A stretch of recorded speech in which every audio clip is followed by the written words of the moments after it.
جھولی میری تنگ ہے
بزرگوں دوستوں بھائی عزیزوں، آپ کے سامنے اللہ پاک کی پاک کتاب قرآن کریم فرقان حمید قرآن رشید آیا کریمہ تلاوت کرنے کا شرف حاصل کیا۔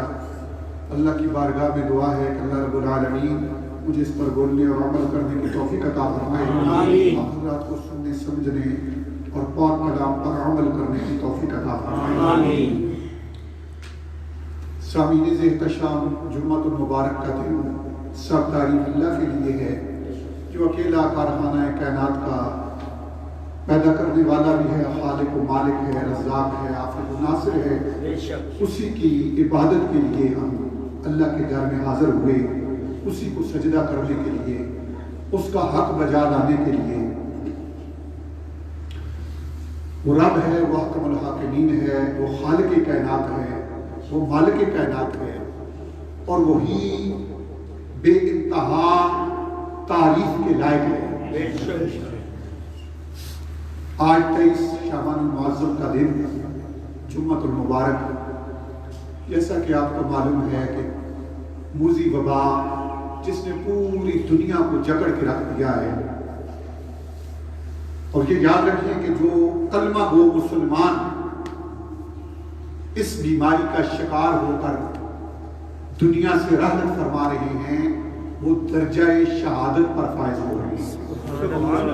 ویسے بھی نبی کریم علیہ السلام کا فرمان شان ہے کہ طاعون کی بیماری میں کوئی انسان اگر دنیا سے جاتا ہے، مر جاتا ہے، تو وہ شہید ہوتا ہے، وہ شہید ہوتا ہے۔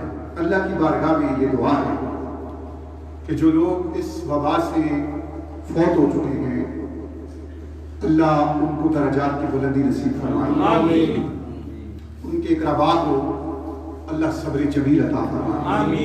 حضرات عزیز وقار، یقیناً یہ ایک وبا ہے، اور وبا کے بارے میں شریعت مطہرہ کے اندر پیغمبر علیہ السلام کے فرمان ذیشان کے مطابق اس سے بچنے کے لیے پریونشن اور حفاظتی اقدامات یہ لازم ہیں، ضروری ہے۔ یہ آج کی بات نہیں، یہ اللہ کے رسول صلی اللہ علیہ وسلم نے 1400 سال پہلے ان اقدار کے بارے میں، جیسے آپ نے کھانے پینے کی چیزوں میں کچھ چیزوں کو بحکم الہی، کچھ چیزوں کو اللہ کے رسول نے حلال ٹھہرایا، کچھ کو حرام ٹھہرایا، اور مسلمان آج تک جو نبی کا کلمہ پڑھتے ہیں، جن کو میرے آقا نے حلال ٹھہرایا ہے وہی کھاتے ہیں، سبحان اللہ، وہی پیتے ہیں۔ حضرات ذی وقار، ایک تو یہ بات کہ سماجی فاصلے رکھنا، سوشل ڈسٹینس، جو سب سے زیادہ جس چیز کا تقاضا ہے، یقیناً ہم اس کے خلاف نہیں ہیں۔ پیغمبر علیہ السلام نے فرمایا کہ ایک نیزے کا فاصلہ، کم از کم ایک نیزہ ایک انسان دوسرے سے دور رہے۔ تو ہم ان ساری باتوں کو ایڈمٹ کرتے ہیں اور ان کو آئینہ شریعت میں دیکھتے ہیں، تو جو چیز شریعت کے ساتھ متصادم نہ ہو وہ مسلمان قبول کر دیتا ہے۔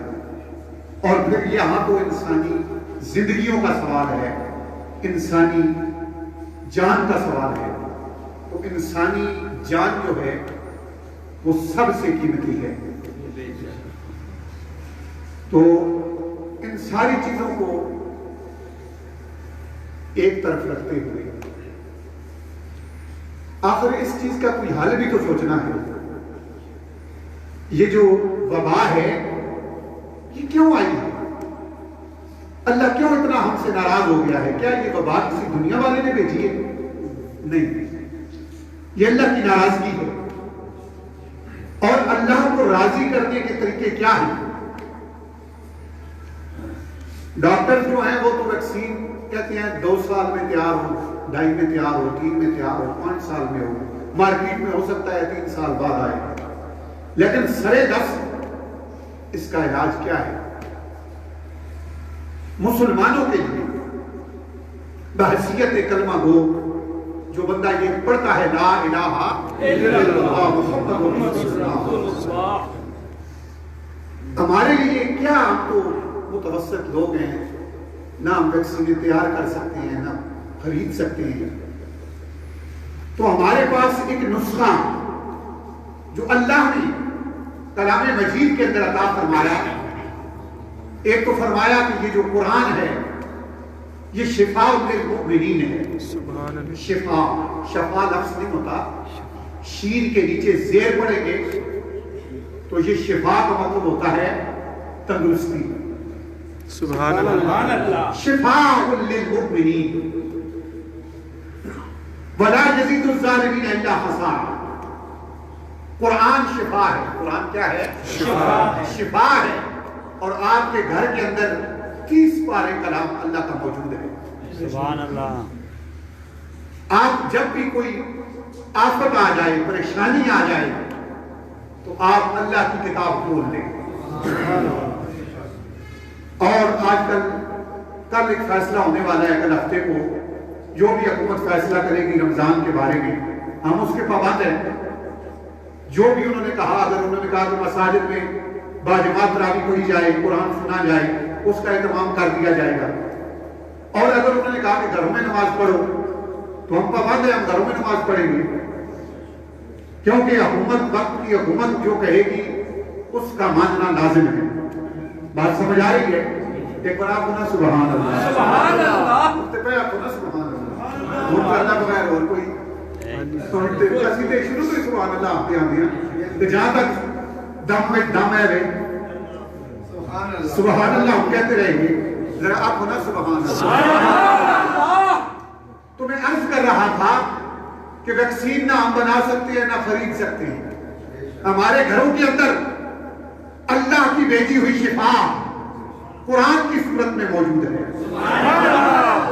آپ پر جب بھی کوئی پریشانی آ جائے آپ فوراً وضو کریں، 2 رکعت نفل پڑھیں اور اللہ کی کتاب کھول کر بیٹھ جائیں، جہاں سے جی جائے اس کی تلاوت کریں۔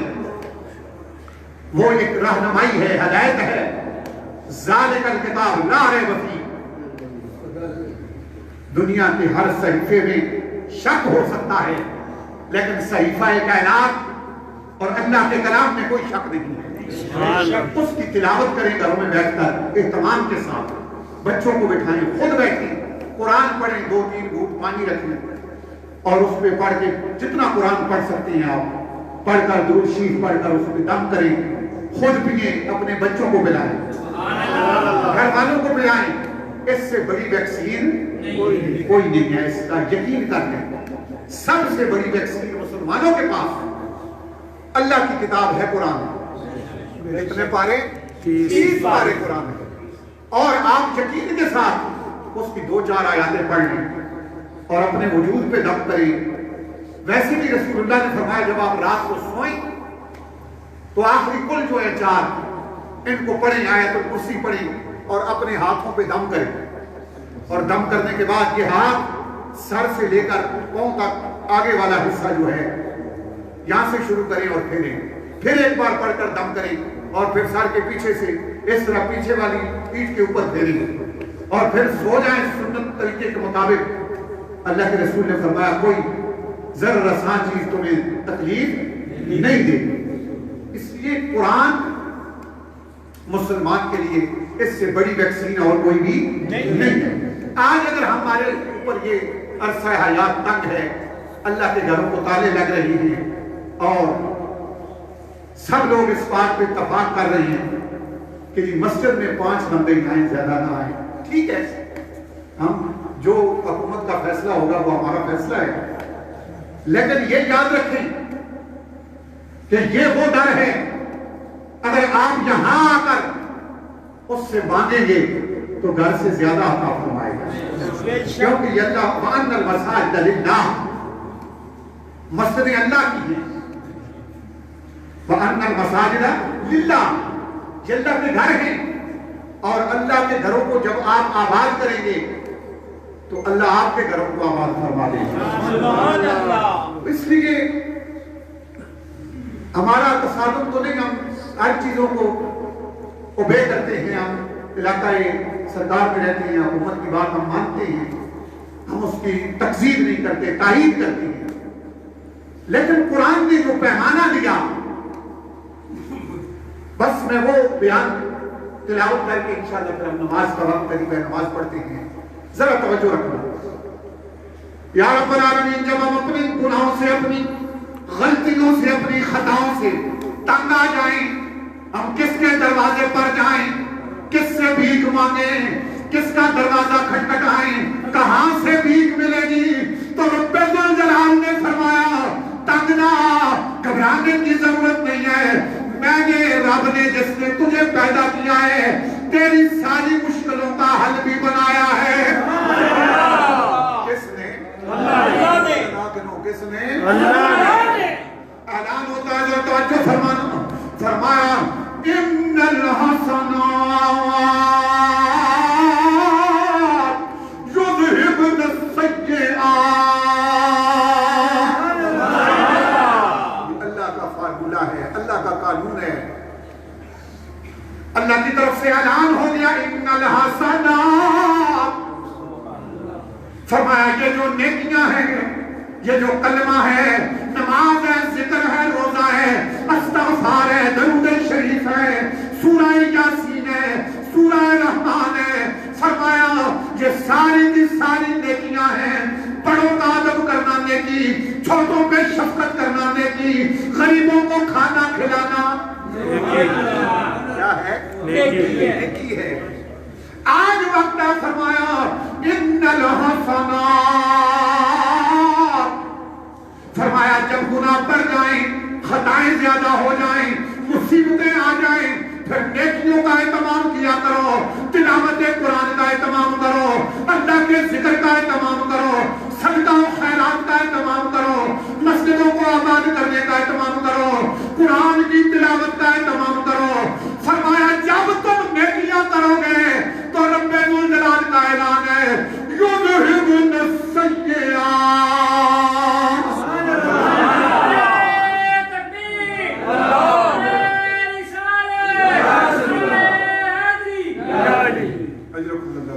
اسی سے کورونا بھاگے گا انشاءاللہ۔ ویکسین نہ بن سکتی سارے کو، نہ ہی اسی تیار کر سکتے ہیں، فرمایا اس کا طریقہ کار ہی یہ کہ تسی اللہ دی بارگاہ وچ جتنا زیادہ ہو سکے استغفار کرو، نیکی کا اہتمام کرو۔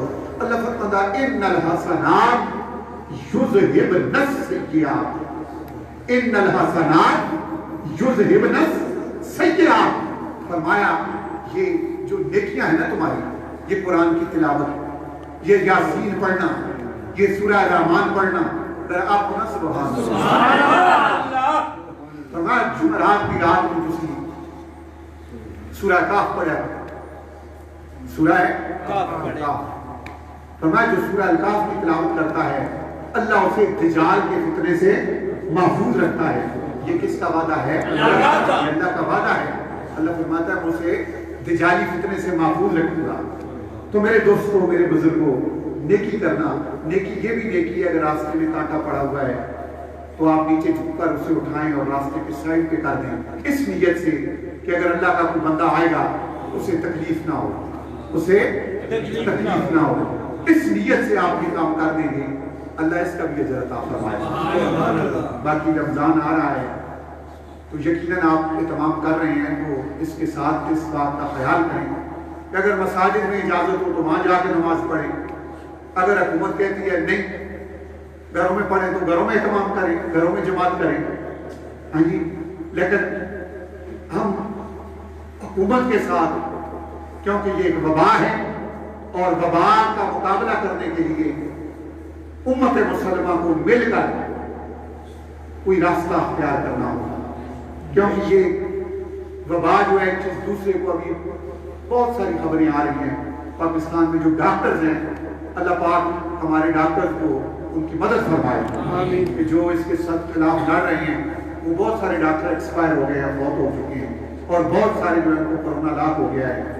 تو ڈاکٹر جو ہیں یہ مسیحا ہیں اس امت کے، ان کے لیے بھی دعا کریں اللہ ہمارے ڈاکٹروں کو مزید حوصلہ عطا فرمائے اور اللہ ان کی مدد کرے، اور اللہ پاک اس وبا سے امت مسلمہ کو محفوظ فرمائے۔ یقیناً امت مسلمہ محفوظ ہے، اللہ مزید اس کو محفوظ فرمائے گا، اور اللہ ان مشرکوں کو، کافروں کو، وہ جو اللہ کے دین کے دشمن، اللہ کے نبی کے دشمن، شریعت کے دشمن، کعبے کے دشمن اور شاعر اللہ کے دشمن، ہماری یہ دعا ہے اللہ سے کہ اللہ اس کرونے کو مکمل طور پر ان پہ مسلط کرے، اور جو ملت کفریہ ہے، جو اللہ کے دین کے دشمن ہیں، اللہ ان کو اس کرونے سے غرق فرمائے، اور اللہ پاک ان کو صفحہ اچھی سے مٹا دے، اور اللہ پاک کلمہ گو مسلمانوں کی مدد فرمائے۔ جو لوگ پڑھتے ہیں لا الہ الا اللہ محمد رسول اللہ صلی اللہ تعالیٰ علیہ وآلہ وسلم، اللہ امت مسلمہ کو اس موذی وبا سے محفوظ فرمائے، اور اللہ پاک ہمارے مسلمانوں کی حفاظت فرمائے، اور خصوصاً ہمارے کشمیر کے مظلوم مسلمان جو 8 ماہ ہونے والے ہیں، وہ قرنطینہ میں بند ہیں۔ اب تو دنیا کو پتہ چل گیا ہوگا کہ لاک ڈاؤن کیا ہوتا ہے۔ ان مسکینوں، مجبوروں، ہماری ماں بہنوں اور بچوں کے اوپر، بوڑھوں کے اوپر جو ظلم لگا رکھا گیا ہے، اب تو دنیا کو پتہ چل رہا ہے کہ اس ظلم کا ریزلٹ کیا آیا ہے، اور ابھی تک ان سے وہ لاک ڈاؤن نہیں اٹھایا گیا۔ اب ساری دنیا لاک ڈاؤن ہو گئی، اور اس قدر اللہ کی ناراضگی آ گئی ہے۔ ہم اللہ سے دعا کرتے ہیں کہ اللہ ہمارے ان کشمیری بھائیوں کو آزادی نصیب کرے۔ یہ ان کی بددعاؤں کا نتیجہ ہے، ان کی آؤں کا نتیجہ ہے، ان کی سستیوں کا نتیجہ ہے کہ آج پوری دنیا لاک ڈاؤن ہے، اور مسلمان اور پوری دنیا کے اوپر ایک کا عالم ہے، اور جو بین الاقوامی معیشت ہے، اکانومی ہے، وہ بالکل کریش کر گئی ہے، اور بڑے برے حالات ہیں۔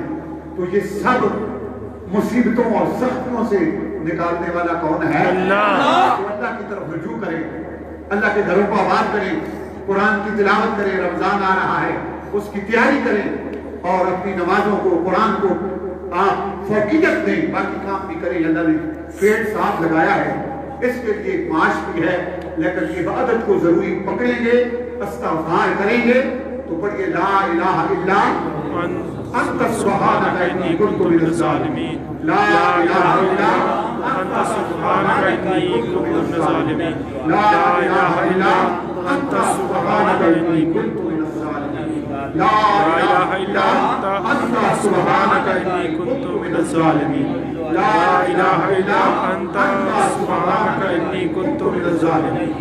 آیت شریفہ کی تلاوت زیادہ ہے، اس کو اپنا وظیفہ بنا لیں. یہ حضرت یونس علیہ السلام نے مچھلی کے پیٹ میں جا تلاوت کی، اللہ نے انہیں وہاں سے نکال دیا. تو استغفار کا ذکر بھی کریں. استغفر اللہ استغفر اللہ استغفر اللہ استغفر اللہ استغفر اللہ استغفر اللہ استغفر اللہ استغفر اللہ استغفر اللہ استغفر اللہ. اللہ سے دعا ہے کہ اللہ ہم سب کو اس وبا سے محفوظ رکھے، ہمارے اداروں کو محفوظ رکھے، ہمارے فوجی کی مل کو محفوظ رکھے، اور اللہ پاک جبھی کاروباروں میں برکت عطا فرمائے.